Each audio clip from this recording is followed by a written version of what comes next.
Good evening, health advocates. Tonight we're going to have a little bit of a chat about people with low thyroid function, or you're suspicious your thyroid's not working well. Now, you know my passion for stabilising and give someone a good thyroid control, because what does your thyroid hormone do? Okay, the first thing it does, it improves your gut metabolism, keeps your weight good. So if you're increasing your weight, you know you might want to check your thyroid. The second thing it does, it keeps a good gut motility. So if you're running a bit constipated, check your thyroid. The third thing it does is thermostat, keeps us, if you've got cold hands, warm heart, cold hands, check your thyroid. You're not supposed to have cold hands. That's your blood perfusing. What about brain fog? That's also your thyroid.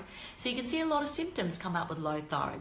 So what are our go-to tips? If you're suspicious that you might have a poor functioning thyroid, or you're actually diagnosed with hypothyroidism or Hashimoto's, which is the most prominent cause of low thyroid, these are the go-tos. The first 3 or 4 things I want you to start bringing into your life. The first one's selenium. Okay, we could go out and have a diet rich in selenium, and that's your seeds and nuts. The most abundant nut would be the Brazilian nut. Have about 3 or 4 a day, and that could give you an average good dose of selenium. The next one is magnesium. You all know, love my magnesium. Why?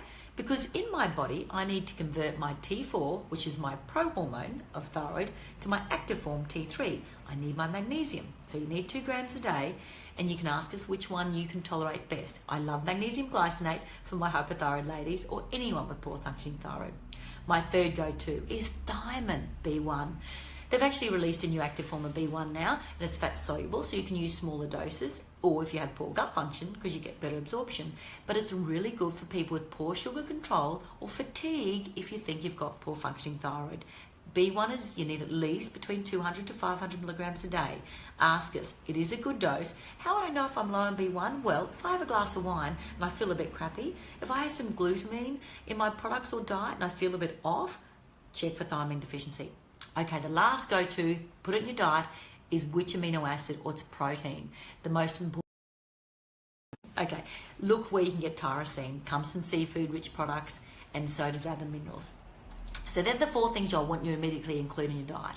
I want you to go away and then think about what things do I need to test to see if I'm low of, and then I've got to rectify. The first one's vitamin D. We know we need vitamin D because I said to you before, the most common cause of low thyroid is Hashimoto's, and that's an autoimmune condition.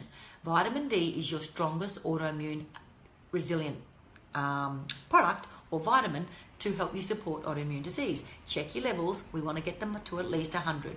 If they're not, you have to take a supplement. What's my next one? Probably for check your ferritin. Now that's your iron store. Why? Because we know many people with poor functioning thyroid have a slowish gut function. Therefore, the ability to absorb iron regularly is reduced. Check your ferritin. That's how much iron you're storing. If you're not keeping that regularly above 100, then you have a poor low iron anemia or low iron storage. How can I improve that? You could go on iron supplementation, or you could just think of a simple strategy by improving and including digestive enzymes. They help you break away that protein and release the iron and zinc and all those important nutrients so you absorb them better. Okay, so we spoke about check your ferritin, check your vitamin D. What about your iodine? Do you know iodine's one of those things that you have many practitioners when someone has a low performing thyroid function, they don't want to go near it. But you must check it. You must check it because I've got to tell you, we do an oligo scan in a lot of our clients and we are seeing nearly 70% of people with iodine deficiency. Yes, iodine deficiency. Now, what is the gold standard to check your iodine level? Well, this is what you should do. You take an iodine capsule with 100 milligram and then over the next 24 hours, we check how much you wee out. Now, in a good real world, you should wee out that 100 milligrams if you weren't deficient in it. Well, guess what? 70% of us girls are keeping at least 40 milligram.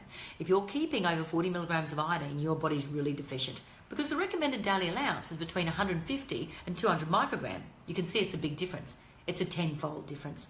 So guys, do an oligo scan or do a urine test and replace your iodine deficiency.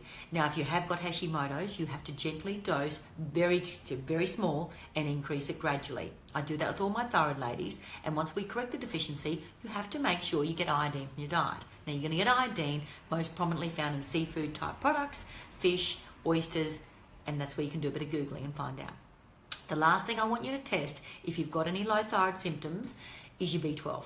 You all know I love my B12. It is good for energy expenditure, keeps our weight down, and keeps us keeping running. Energy. That's why I love to supplement myself regularly, every day actually, of my B12. Check your level. What do we like? We like a B12 to sit above 600. That's a regular blood cell. That's a regular B12 level. What else would I check for my B12? If I thought I had long-term B12 deficiency, I might want to check my active or hello TC level. That's how much active B12 I'm using.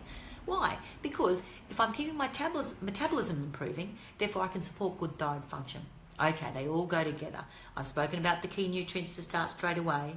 I've spoken about what I want you to go away and think about how to test them. If you want help how to test them, email us tomorrow, and that's a good game plan. The last thing, guys, whole food diet is most important, and a gluten-free diet, and a low carbohydrate diet. Why is that? And I'm going to leave you with parting words.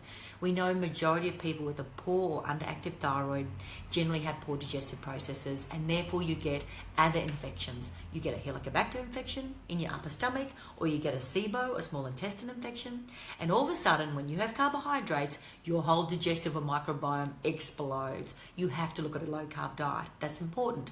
Or predominantly protein and fats is better for you. And if you want to test for those two bacteria infections, please do.